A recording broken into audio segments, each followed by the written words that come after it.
প্রশ্ন হচ্ছে এই যে ফ্লাইটটা করেছিলেন গতকাল তৌকির ইসলাম লেফটেন্যান্ট যিনি আর কি মানে ফ্লাইট লেফটেন্যান্ট, এই যে তৌকির ইসলাম সাগর কালকে যে ফ্লাইটটা তিনি করেছিলেন এটাই তার ট্রেনিং এর শেষ ফ্লাই হবার কথা ছিল, মানে সোলো ফ্লাইটের এটাই তার শেষ ফ্লাই ছিল।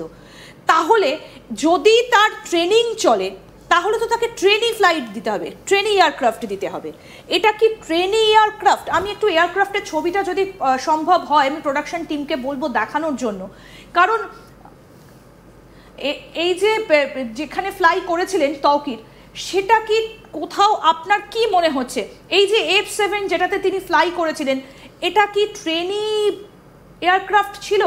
কারণ আমরা যেটা দেখলাম যে মোহাম্মদ ইউনুস তিনি কিন্তু এটাই লিখলেন F7 BGI, এইটা আমরা কালকে মোহাম্মদ ইউনুসকে আমরা টুইট করতে দেখেছি। মোহাম্মদ ইউনুস যে পর্যায়ের মানুষ, তিনি তো বাংলাদেশের চিফ এখন মুখ্য উপদেষ্টা, তিনি বলছেন F7 BGI প্রশিক্ষণ বিমান।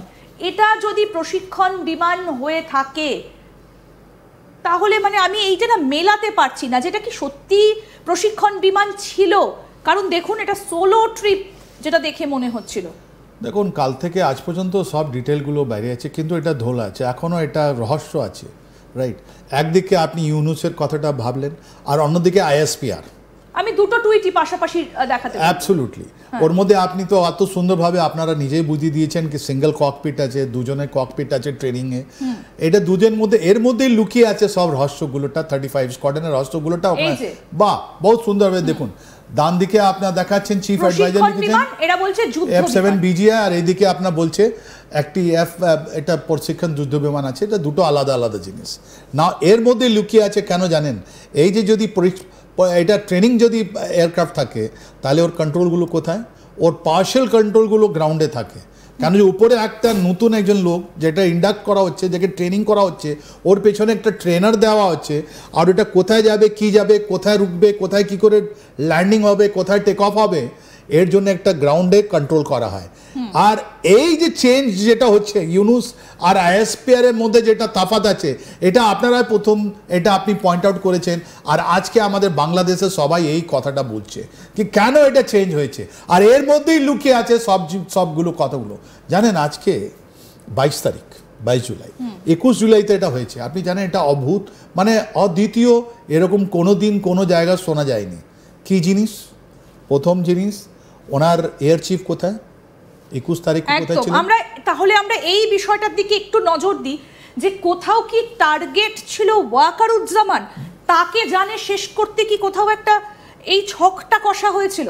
আপনি তো এত বড় কথা বলে দিলেন, ওটাই সৎ যে দেখুন আজকে 21 তারিখে বাংলাদেশের 3টে আর্মি, 3টে ডিফেন্স ফোর্সের সামরিক বাহিনীর 3টে আছে, নেভি আছে, এয়ারফোর্স আছে আর আর্মি আছে। ওদের নেভাল চিফ কোথায় আছেন 21 তারিখে জুলাইতে? ওনার এয়ারফোর্স চিফ কোথায় আছেন 21 জুলাইতে? আর দেশে কে আছে? তার মানে একজন বাংলাদেশে, তার মানে দুজন বাইরে, তার মানে নেভি অ্যান্ড এয়ারফোর্স যিনি চিফ আছেন উনি বাংলাদেশে নেই। তার মানে একজন লোক স্ট্যান্ডিং আউট, উনি আছেন জেনারেল ওয়াকারুজ্জামান। উনি যদি কালকে শেষ হয়ে যেতেন, ওইটা আমরা বলছি আপনাকে এখন, যেহেতু আপনি বলেছেন এটা সৎ বলেছেন, আপনি খুব সুন্দরভাবে পয়েন্ট আউট করলেন। গতকাল যদি জেনারেল ওয়াকারুজ্জামানকে যদি মেরে দেওয়া হতো তাহলে বাংলাদেশের কোনো প্রধান ছিল না। ম্যাপটা একটু স্যার আরেকবার দেখি, যেখানে ঘটনাটা ঘটেছে মাইলস্টোন স্কুল অ্যান্ড কলেজ, সেখান থেকে এই ক্যান্টনমেন্টটার দূরত্ব কতটা?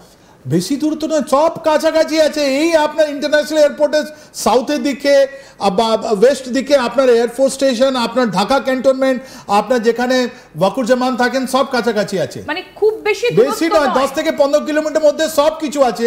আর একটা আপনি যখন এয়ারক্রাফট আপনি ওড়াচ্ছেন, ওর স্পিডগুলো এত বেশি আছে, সব জিনিস ওর টার্গেট আছে। আর যদি এই আপনার ইন্টারসেপ্টার না এটা ট্রেনার, এর মধ্যে লুকিয়ে আছে গভীর রহস্যটা, এর মধ্যে লুকিয়ে আছে। তাহলে কি কোনো মিশনে গিয়েছিলেন তৌকির? তাকে কি কোনো মিশনে পাঠানো হয়েছে? ও তো সবথেকে ও তো ব্রাইটেস্ট। আপনার যে তৌকির ইসলাম সাগরকে আপনি যা দেখাচ্ছেন, তো ব্রাইটেস্ট। যে কোনো কান্ট্রি, যে কোনো দেশ, আমরা এনার জন্য আমরা গর্ব করি। তাহলে ওয়াকারুজ্জামানকে কি গতকাল বাঁচিয়ে দিলেন? ওয়াকারুজ্জামানকে বাঁচিয়ে দিল ইনি বাঁচিয়ে দিলেন। জানেন আপনি যদি এটিসি সঙ্গে যদি অনেকগুলো কথা হচ্ছে, যে 5টা-6টা জিনিস কাল থেকে বাংলাদেশের মধ্যে বা পুরো যেটা এভিয়েশনে যেটা দুনিয়া আছে ওর মধ্যে কথা হচ্ছে। নাম্বার 1, ওইটা কোন রকমের ফ্লাইট ছিল, ওইটা আপনার ছিল এটা ট্রেনার না এটা ছিল ইন্টারসেপ্টার? যদি ট্রেনার থাকলে ওরা আলাদা ব্যাপার, আর ফাইটার ফ্লাইট থাকলে একটা আলাদা ব্যাপার। যদি ফাইটার ফ্লাইট থাকে তাহলে ওনাকে কেন দেওয়া হলো, নাম্বার 1। নাম্বার 2, দেখুন বারবার আপনারাও কথা বলেছেন, সবাই কথা বলেছেন, মানে প্রথম জিনিসটা তো আপনি ধরতে পেরেছেন, single cockpit pilot, double cockpit pilot. দেখুন আপনি দেখাচ্ছেন একজন পাইলট, আর ওর মধ্যে যেটা ট্রেনার আছে ওর মধ্যে দুজন পাইলট বসে থাকেন, রাইট? কীরকম ছিল, কী কনফিগারেশনে ওরা উড়িয়েছে, কোন রকম ফ্লাইট আছে, কেন ওনাকে দেওয়া হয়েছে, নাম্বার 1। নাম্বার 2, ঢাকার উপরে তো উনি চক্কর কাটছিলেন কেন বাবা? এটা ওখানে তো ওটা ট্রেনিংয়ের জন্য নয়, যদি উনি ট্রেনিং পাইলট ছিলেন তাহলে ঢাকার উপরে চক্কর কাটছিলেন কেন? নাম্বার 2। নাম্বার 3, এনাকে কে পারমিশন দিল ওখানে? কেন কালকে তো আপনার এয়ার চিফ উনি নেই ওখানে, বাংলাদেশেই নেই এয়ার চিফ। বাংলাদেশ আর নেভাল চিফ জানেন আপনি কোথায় আছেন? উনি আছেন, ওরা তুরস্কতে আছেন, তুরস্কতে আছেন। তো ইনি কে পারমিশন দিল এনাকে? Who is in control? কে কন্ট্রোলে ছিল ওখানে? ওনাকে কে বলল?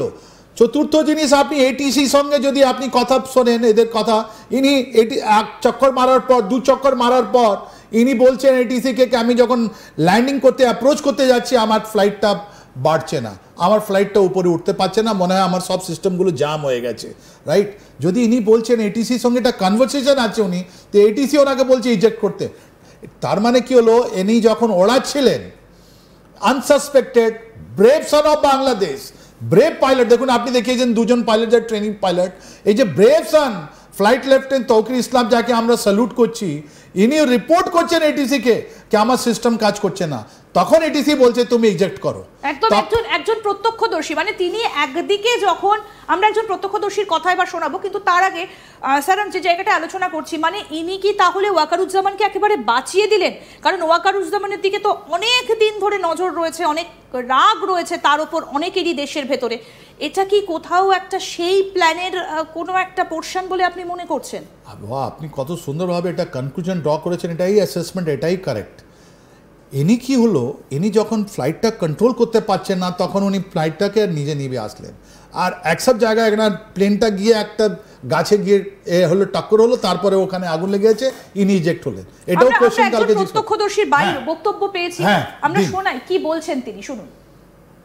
যখন নাকি বিমানটা ওই দিকে আগুন লেগে পরে এদিকে আসতেছে, তখন প্যারাশুটের মাধ্যমে স্কোয়াড লিডার যখন উড়ে গেছে তখন আমরা মানে নামাজে দাঁড়ামু, এই অবস্থায় দেখতেছি আগুন লাগছে বিমানটা, তখন আইসা প্যারাশুট এই গাছের মধ্যে আটকে গেছিল, পরে স্কোয়াড লিডার যে একটা রুমের মধ্যে পড়ছিল এটা কেউ জানতো না।